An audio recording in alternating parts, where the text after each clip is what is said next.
নিজের কোচ বদল করুন না। খালিদ জামিল কার থেকে খারাপ কোচিং করছে? নির্দিষ্ট কিছু পুঁজি নিয়ে, রিসোর্স এত কম, সেটা নিয়ে খেলছে। ও নিজেকে এত পরিণত করেছে, আমার খুব ভালো লাগছে। কিন্তু আমার মনে হয় ভারতীয় কোচ দরকার, যে আমাদের জিনিসটাকে বোঝাতে পারবে এবং আমাদের অর্থনৈতিক দিক থেকেও সুরাহা হবে।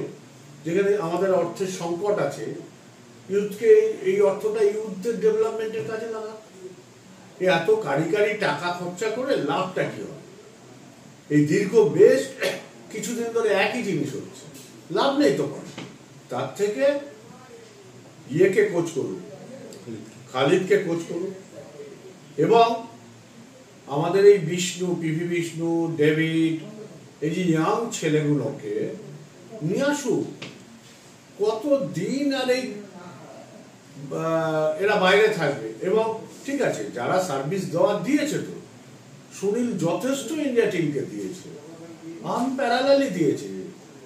বাইচুং, বিজয়, সুনীল, এরা আনপ্যারালালি দিয়েছে, করেছে। এখন ওদের রেস্ট দাও। দিয়ে ডেভিডকে কেন নেওয়া হলো না আমি জানি না। আমাদের বোধগম্যনে ফুটবল ফ্যাটার্নিটিতে আমরা আলোচনা করছিলাম, ডেভিড আমার মনে হয় অলরেডি 4টে না 5টা না আইএসএল গোল করে ফেলেছে। তাহলে সেই ছেলেটাকে কেন বাদ? একটা ইয়াং ছেলে, এএফসিতে গোল করেছে, কেন বাদ? এরকম আরো, আমি সব খেলা ফলো করতে পারি না, আমি জানি না, হয়তো অন্যান্য টিমেও পাওয়া যাবে, আই লিগের টিমেও পাওয়া যাবে। আরে তুমি চেঞ্জ করো, তুমি তো রেজাল্ট চেঞ্জ করতে পারছো না, টিম চেঞ্জ করে দেখো যে আমাদের কোনো পটেনশিয়াল থাকে কিনা, সেখান থেকে তুলে আনো। জানি না, আমি প্ল্যানিংটা সঠিক নেই বলে মনে হয়। কয়েকদিন আগে আমি আমাদের প্রাক্তন খেলোয়াড়দের সাথে বসেছিলাম, তাদের একই বক্তব্য যে কেন ইন্ডিয়ান কোচকে সুযোগ দিচ্ছে না, কারণ কি? একটা প্রশ্ন আসতে পারে, ক্লাব কেন করছে না? আমাদের হাতে নেই, একার হাতে নেই। এটা হয়তো সমষ্টিগত ব্যাপার।